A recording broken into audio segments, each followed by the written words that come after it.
For the last 10 years, the most successful teams in pro football have been the Dallas Cowboys and the Pittsburgh Steelers. In 1978, the Steelers, coached by Chuck Noll, and the Cowboys, coached by Tom Landry, again were conference champions and won the right to meet in the 13th Super Bowl. It seemed fitting that the last Super Bowl of the 1970s would match the two teams who have dominated the decade.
Early in the first quarter, the 80,000 fans at Super Bowl XIII were treated to the kind of football that has become a trademark of the Pittsburgh Steelers.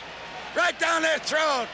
Come on, Terry! Bradshaw, the quarterback for the Steelers. Bradshaw hesitates and then throws deep for Stallworth in the end zone. Touchdown, Pittsburgh! Johnny Stallworth caught it between two Dallas Cowboys, and the Steelers are on the board first. How about that?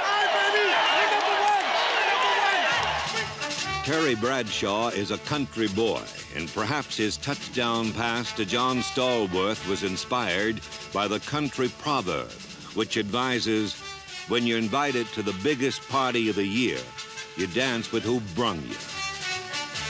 Bradshaw had gotten to the Super Bowl by passing, so it never occurred to him to play cautiously and establish his running game first. His pass caught Dallas unprepared and gave Pittsburgh a 7-0 lead.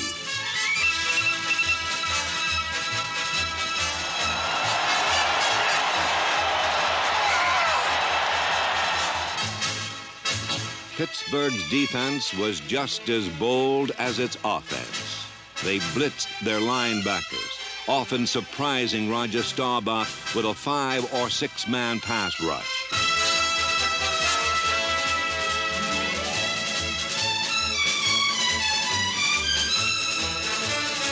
Late in the first quarter, on a third down, they moved 8 men up to the scrimmage line. With all their manpower in the pass rush, the Steelers sacrificed themselves in the secondary. And once Tony Hill gathered in Staubach's quick pass, he scored easily. The 8-man rush had forced the Steelers to cover the dangerous Dallas receivers man for man. Another look at the play reveals that Mel Blount, number 47, was so intent on guarding Drew Pearson, he never reacted to Hill's reception.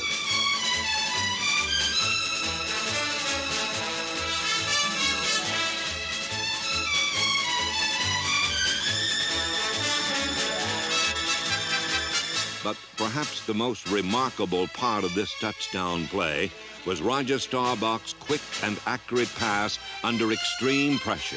Direct snap to Staubach. He barely gets it away. It is caught at the 25. Here goes Tony Hill over the 20, the 10, the 5. Touchdown, Cowboys! That is twice the Steelers have threatened and given the maximum blitz on third down and long. And that, I think, might be the kind of a spark that will get the Cowboys going as we move toward the second quarter.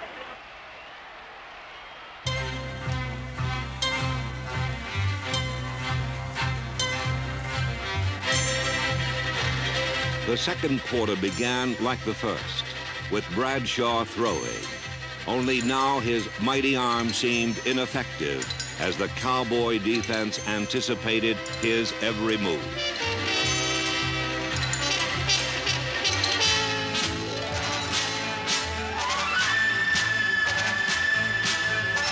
The Superman of the Steelers became a bumbling Clark Kent, an easy pushover for the big bullies from Dallas. There's a delayed blitz, and Bradshaw fumbles the ball, picks it up, rolls out. Caught and dropped by Thomas Hollywood. It's picked up now by Hegman. It's Mike Hegman.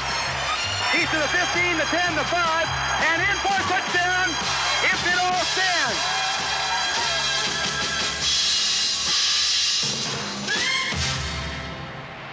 Dallas moves out to a 14-7 lead. Bradshaw has had 2 fumbles and 1 interception. And he, at times, has not thrown the football well. He started off pretty well, directing that 56-yard touchdown drive, but he's since been ragged. The play that gave Dallas a 14-7 lead began as a rollout pass. But when Bradshaw collided with Franco Harris, the ball popped loose.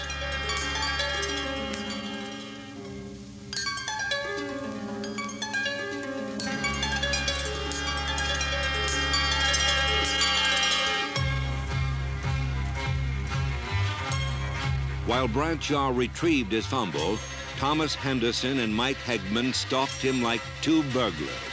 One held him, the other robbed him.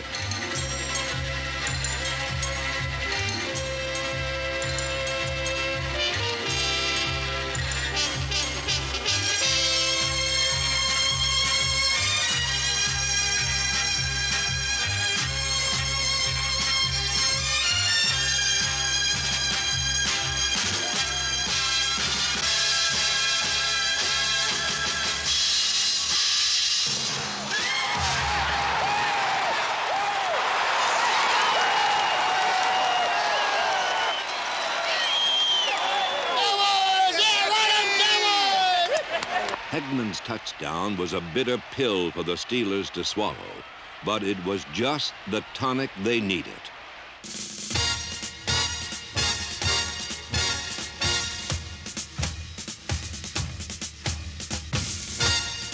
When they regained the ball, John Stallworth turned a routine sideline pass into a marathon 75-yard touchdown run that tied the game.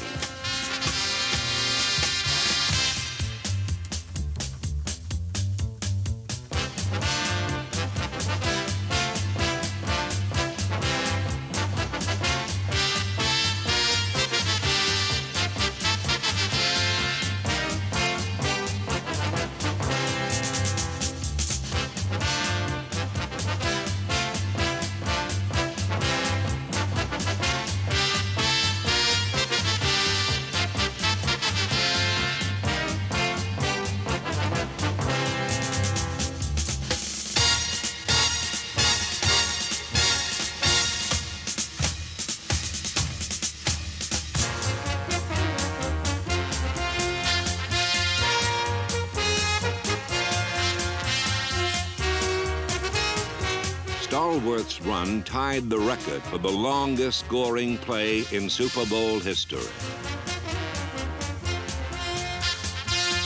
Stallworth is from Alabama, and down there, the locals say that he's like a blend of sipping whiskey and white lightning. Smooth, with a good, strong finishing kick.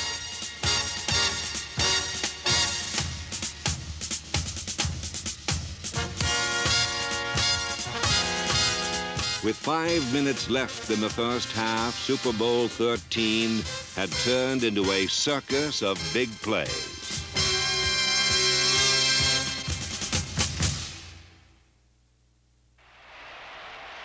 In 1978, the Pittsburgh Steelers had the best record in the NFL.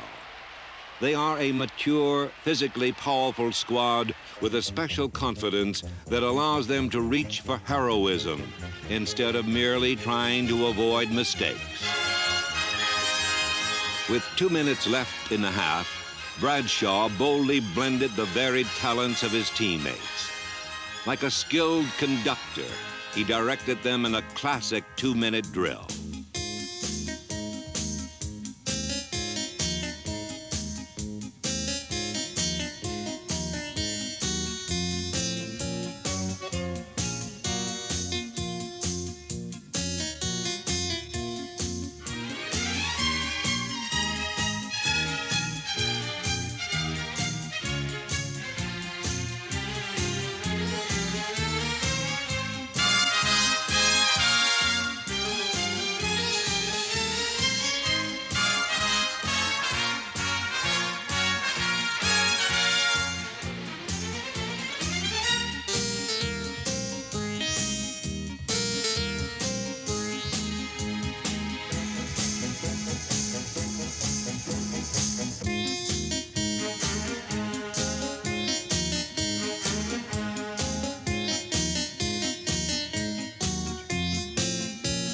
At the Dallas 7-yard line with 33 seconds left in the half, Bradshaw called a pass-run option play.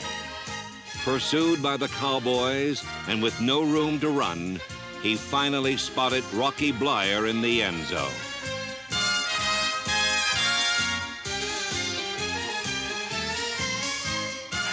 What a heck of a catch that was by Rocky Bleier, huh? Would you have expected Rocky Bleier to turn into Nijinsky? Who's Nijinsky? Oh, then Nijinsky was a great ballet dancer. Well, Cowboys trail by 7 again.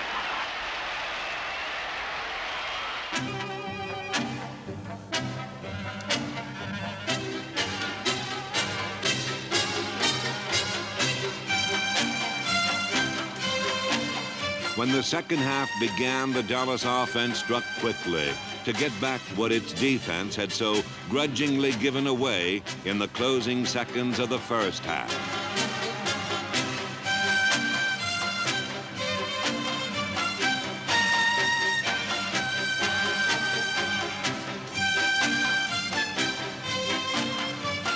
Dallas drove to the Pittsburgh 10-yard line late in the third quarter. Come on, D, now's the time.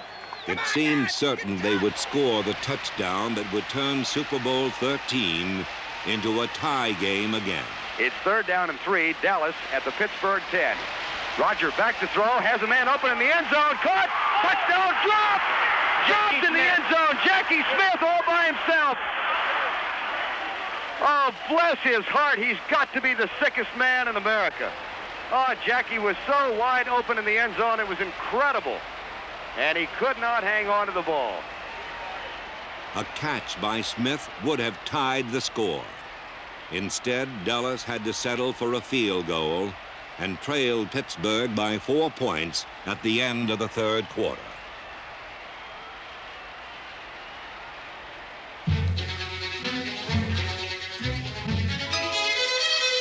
In the fourth quarter, another pass that wasn't caught did even more damage to the Cowboys. This one was intended for Lynn Swann of the Steelers. An interference penalty against number 31, Benny Barnes, turned this incomplete pass into a 33-yard gain for Pittsburgh. Bradshaw's pass to Swann was a reckless throw that was up for grabs the moment it floated into the secondary. When Barnes tripped, Swann stumbled over it. What hurt the Cowboys just as much as the penalty was the manner in which Pittsburgh easily converted their good fortune into a crucial touchdown. Bradshaw giving the ball to Franco through the middle, then over the 15 to 10 to 5. Touchdown, Pittsburgh. They opened it up down the middle, and the big guy went straight ahead through the hole. He knocked them loose in every direction, and the Steelers go on the board with a... Franco Harris's touchdown was an alert decision by Terry Bradshaw. He called the play at the scrimmage line when he noticed an opening through the center of the Dallas defense. Charlie Waters, number 41, tried to close the hole, but he collided with an official, and Harris had an open road to the end zone.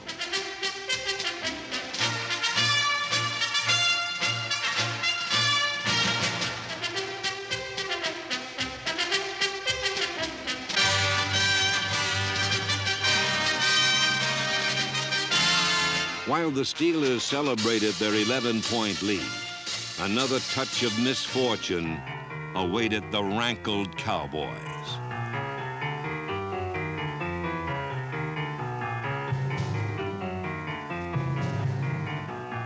On the ensuing kickoff, Roy Jarrella slipped, and his kick bounced directly to defensive tackle Randy White. A cast on White's fractured thumb prevented him from getting a grip on the ball, and it squirted loose before he was hit. Fumble! Ball loose!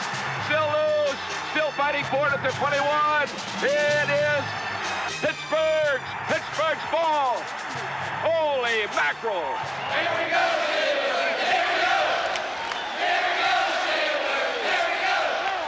Here we go, Steelers! Here we go! Bradshaw is back. And he's going to swan and score, makes a circus catch in the end zone. Unbelievable catch for the touchdown. He was up in the air and made a circus catch. He looked like a flying circus, and the Southern Cal Flyer pulled it in. Holy smokes, 18 yards, and they strike again.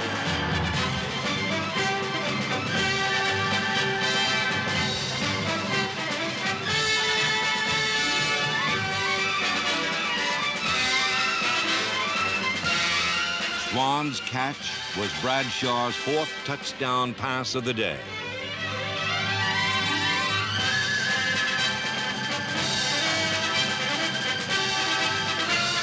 It put Pittsburgh ahead 35-17.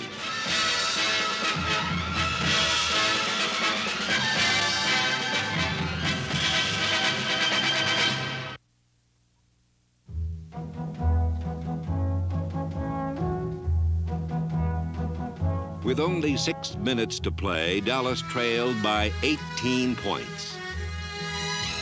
There were tears in the eyes of Texas, but seldom was heard a discouraging word by the Cowboys themselves.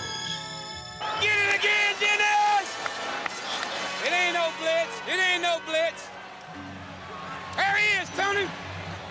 In 1963, Roger Staubach's legs won him the Heisman Trophy at the Naval Academy. Now, 15 years later, they served him well again.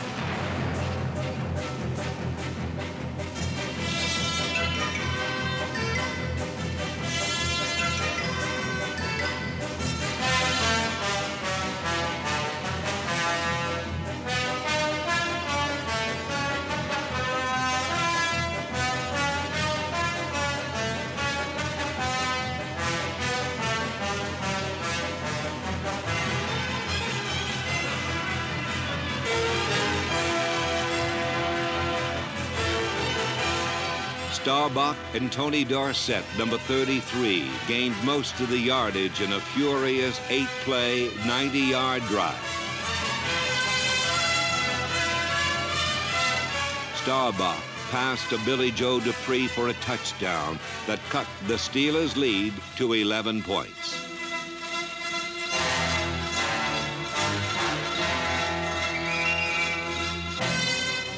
And now here comes the onside kick. It comes to the left side, and the Steelers drop it, and the Cowboys recover. Dallas has the football at the 49-yard line. Dennis Thurman picked it up, and the Cowboys may still be alive.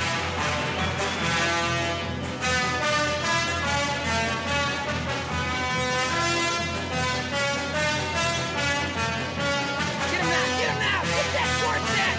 Get him in!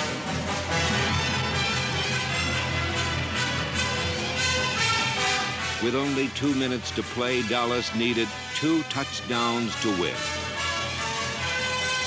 As they drove down the field again, it was an appropriate occasion to summon up the old cliches which salute gallant losers who play on for pride and self-respect when all hope for victory has vanished. But no, this was a team that truly believed it still could win.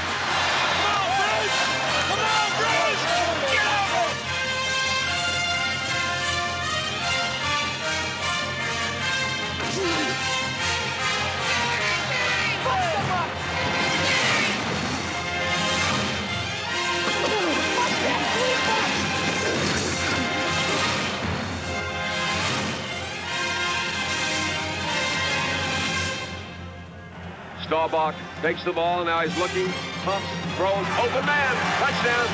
Score is 35-31 in Super Bowl 13. Again, Dallas broke through Pittsburgh's defense, but now they were caught in the deadly squeeze of the clock. 22 seconds on the clock.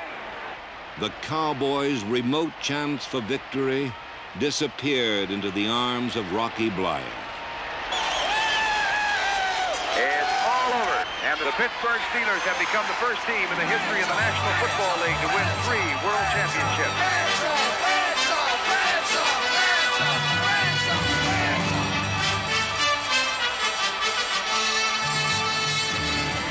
The Pittsburgh Steelers defeated the Dallas Cowboys in a Super Bowl that was everything a championship game is supposed to be.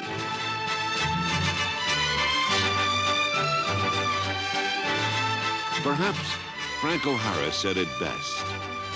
This was the greatest game I ever played in.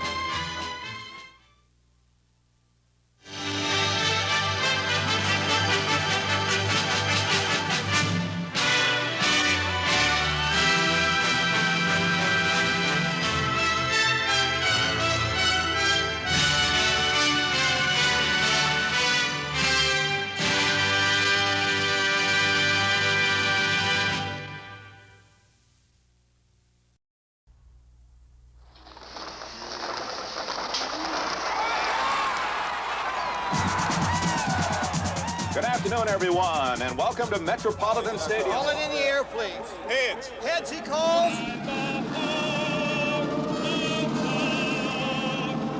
Hey, listen now. 4 quarters, 60 minutes, and we're the champions.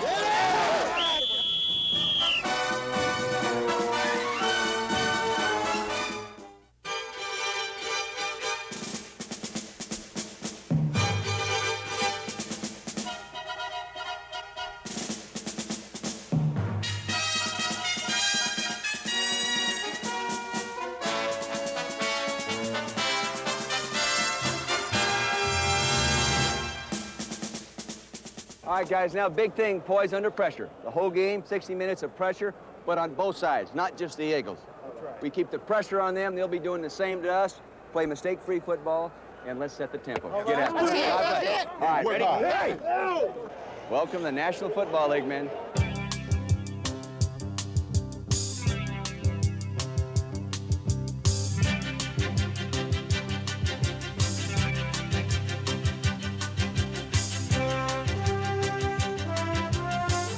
(1978).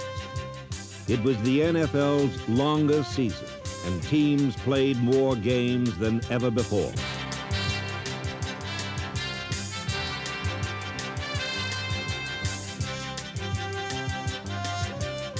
(1978) was the most competitive season ever. Division races were tighter, no longer dominated by a single team. What used to be a game of Monopoly became a genuine scramble instead.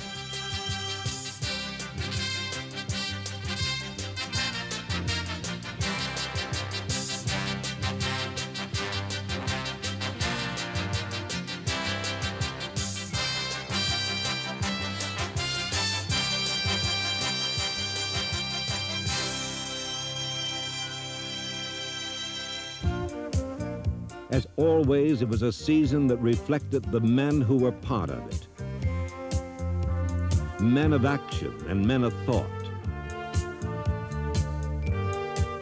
In 1978, more coaches changed jobs than ever before, and each performed his own brand of magic on his men. What we need right now, men, is what I talked to you about many times during the course of the year. We're backed up a little bit. We just need to flush it all out.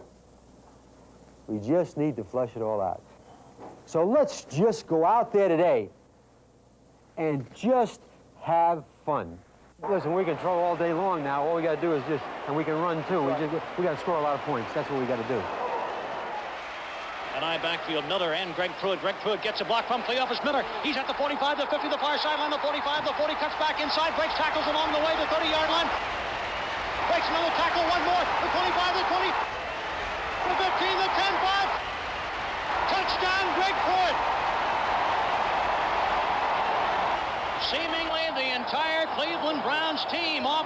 celebration on the field to congratulate Greg Pruitt. We needed that. That's like an enema. The running game was not the only solution to a problem. In fact, in 1978, flight prevailed over might. New rules encouraged passing, and spectators as well as coaches were singing the praises of the pass receiver.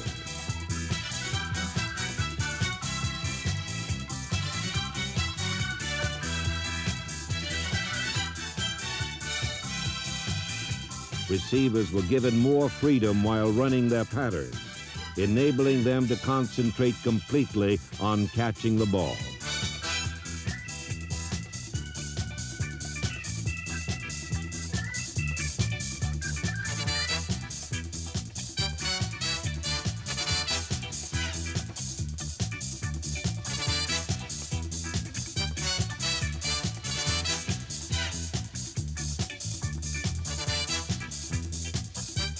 Another new rule permitted a receiver to deflect or tip the ball to a teammate.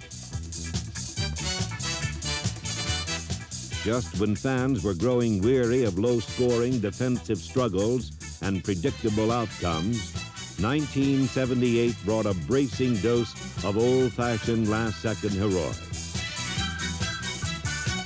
Atlanta has the ball at the 43-yard line. So the Falcons will have to go 57 yards for a score here, and they need a touchdown, not a field goal. They trail 17-13. Bartkowski with a snap, drops the throw. Clock is running now, down to 17. Throws long. Everybody's down there. The Saints look like they're there. There's the ball in the air. Jackson catches it. Touchdown, Atlanta! Unbelievable! There are no penalty flags. The Atlanta Falcons have come from behind with 10 seconds to go in the ball game. They are wrestling in the end zone, and the Falcons have taken the ball game with 10 seconds to go. Whoa! Could have believed it. While the pass receivers created many of the year's magic moments, the quarterbacks were the real mighty men of the offense.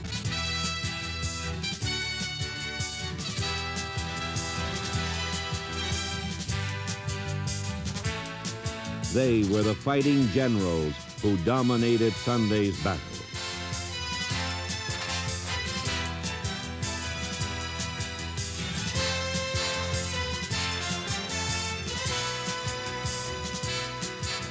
The passing attack of the San Diego Chargers was under the command of quarterback Dan Fouts.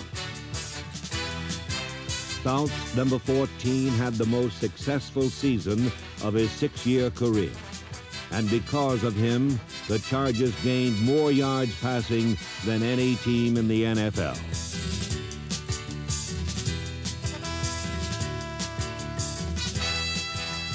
The New England Patriots gained the most yards running, and their quarterback, Steve Grogan, number 14, ran for more yards than any quarterback in the league.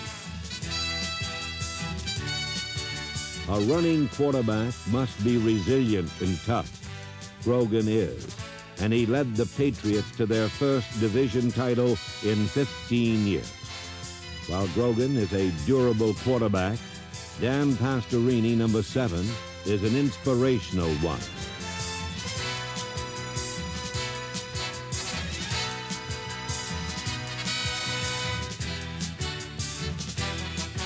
With a damaged knee, a bruised shoulder, and wearing a specially designed Army flak jacket to protect his 3 broken ribs, Pastorini guided the Houston Oilers to 2 victories in the playoffs.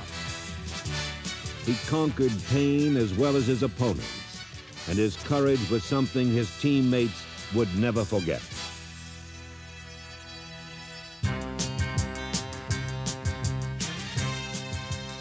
When Roger Staubach was a midshipman at the Naval Academy, he set passing records that have never been equaled. Now, in his 10th year with the Dallas Cowboys, he was this season's top-rated passer. With Staubach at the helm, Dallas led the league in scoring and sailed into the Super Bowl for the 2nd straight year. In 1978, Yards were gained and points were scored at a record rate as quarterbacks everywhere put the ball in the air more often than ever before.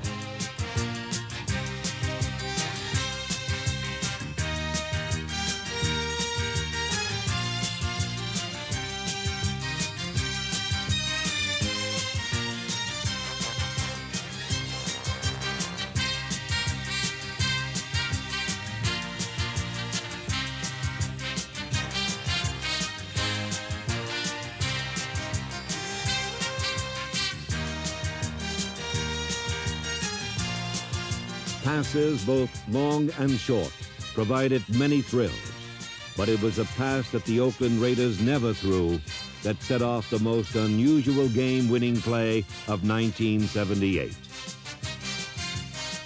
Oakland trails 20-14. 10 seconds left. The crowd takes up a chant of defense. Robisky and Banaszak are the backs. Slot right, Branch inside. Bradshaw, Stabler back. Here comes the rush. He sidesteps. Can he throw? He can't. The ball flipped forward is loose. A wild scramble. 2 seconds on the clock. Casper grabbing the ball. It is ruled a fumble. Casper is recovered in the end zone. The Oakland Raiders have scored on the most zany, unbelievable, absolutely impossible dream of a play. Madden is on the field. He wants to know if it's real. They said yes. Get your big butt out of here. He does. There's nothing real in the world anymore. The Raiders won the football game.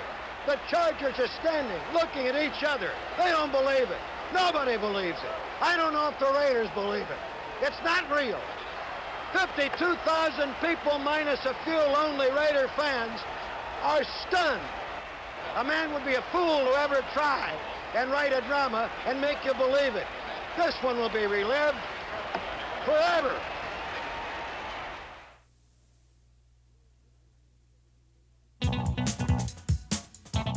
In 1978, rule makers gave offensive linemen a break. For the first time, they were allowed to extend their arms and open their hands while pass blocking. The new technique cut down sacks, but one mistake could still lead to a quarterback ache. Not to mention other parts of the anatomy.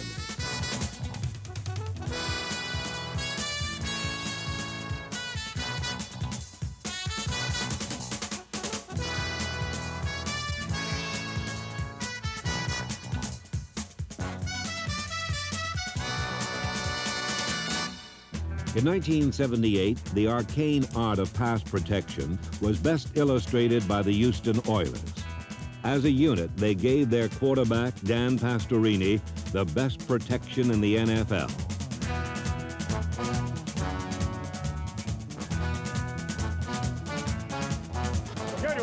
Led by head coach Bum Phillips, the Houston Oilers opened the 1978 season as a long-shot contender for a playoff berth. Didn't make any difference whether it was the first quarter or the fourth quarter. I told you we was going to win it, and we won it. Damn good job, yeah. We're going to give 2 game balls. One of them the guy to come out of the goddamn hospital bed, and you know, quarterback this, and the other one, number 34, baby. Early success sent confidence soaring, and a new star blossomed in Texas. Number 34 was Earl Campbell. His teammates called him Rose. Earl Campbell roared out of Tyler, Texas, already a Lone Star legend. Few expected the Heisman Award winner from the University of Texas to turn Houston around in his rookie year. But soon it was obvious that this was no ordinary rookie.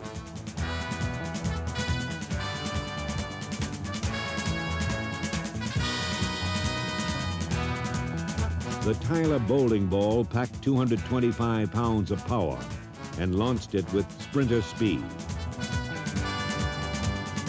Campbell's style fit the Oilers nicely. By November, the Oilers were ready to make their move. On a Monday night against Miami, Houston showed the nation what Texans already knew. Pitch back goes to Earl Campbell. Breaks a tackle at the 20, 25, 30, 35, 40. At the 50, he may go. At the 30, at the 20, at the 10, at the 5, touchdown! Miami fell 35-30, and the Oiler Express thundered toward the playoffs.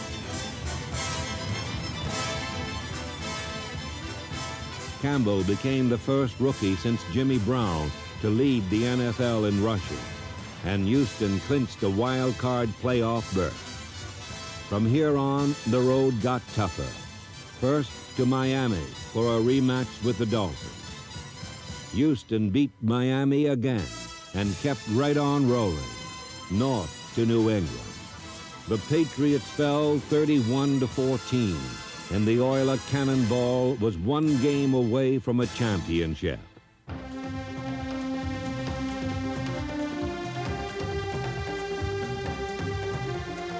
On a somber Pittsburgh Sunday, Oiler dreams were laid to rest. In a freezing rain, Houston fumbled 6 times, and the long ride was over.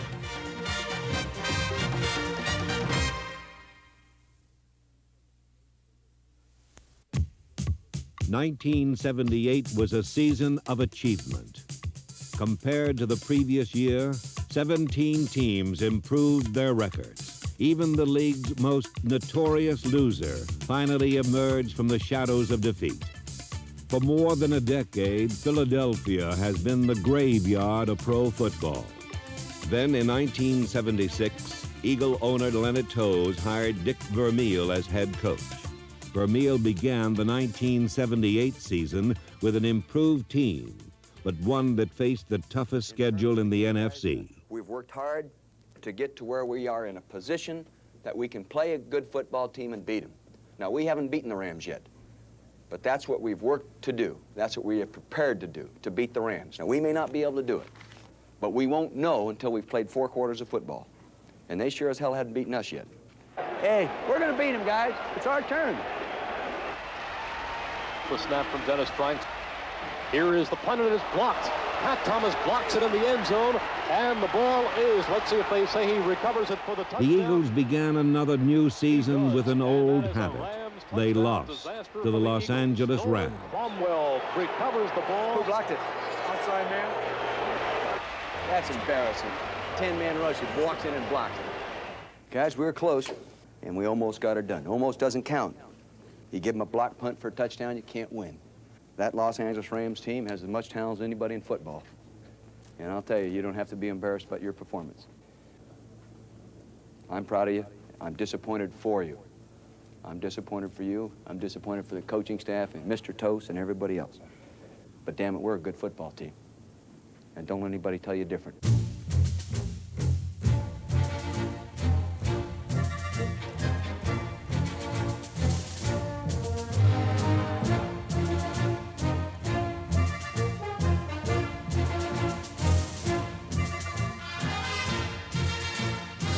Vermeil restored hope and confidence to a team that had lacked both for years, and the Eagles went on to win 8 of their next 12 games. To be a winning coach, you sometimes must be lucky. On November 19th, the Eagles trailed the New York Giants at the Meadowlands with only seconds to play. In fact, New York had only to fall on the ball one more time to ensure a victory.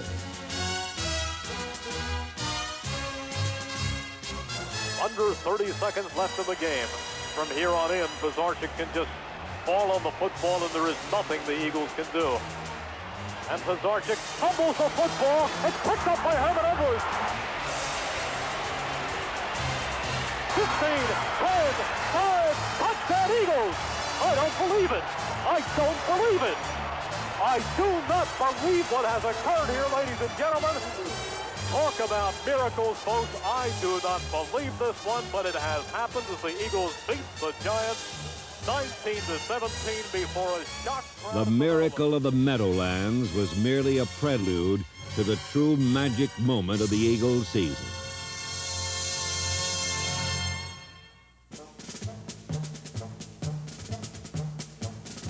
One month later, in the final game of the season, these Philadelphia Eagles would get the chance to win a distinction which they had always wanted but never had. Well, guys, 12 years. 12 years have gone by since the Eagles have been a winner. We're going to come out winners today. You've worked like winners. You've played like winners. Sure, we've won a couple we should have lost. But I'll tell you something else. We've lost a few we should have won. We're right where we ought to be, playing for the first winning season since 1966. Hey, God love all of you. Hey, all right. Get tight, get tight. Hey, good. Everybody. Here we go. Come on! Come on! Oh, come on! Get him!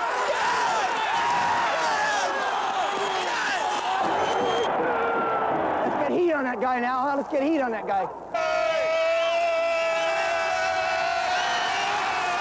Pittsburgh to put a slant in. Intercepted. Intercepted by Frank the Master, who takes it in for a touchdown.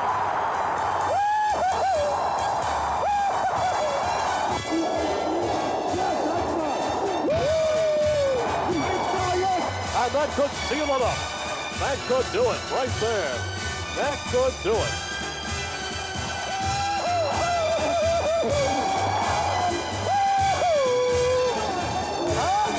Eagles are winners, buddy! The Eagles are winners!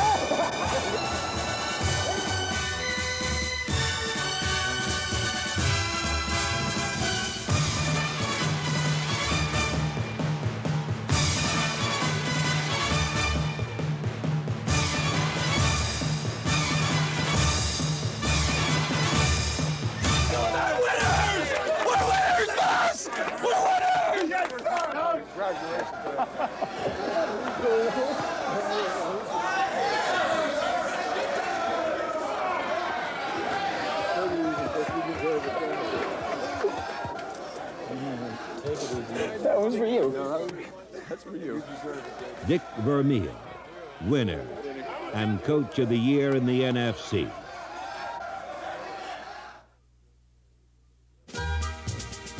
Super Bowl XIII was a circus of big plays that resulted in the most exciting Super Bowl championship ever. It featured Dallas and Pittsburgh, the two teams who have dominated the decade of the 70s.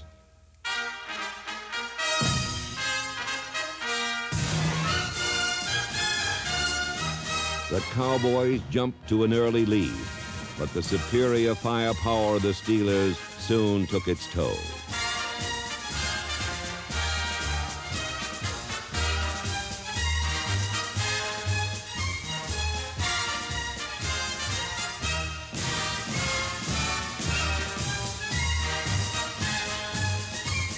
Fittingly, the super season of '78 ended with a game that was everything a championship is supposed to be.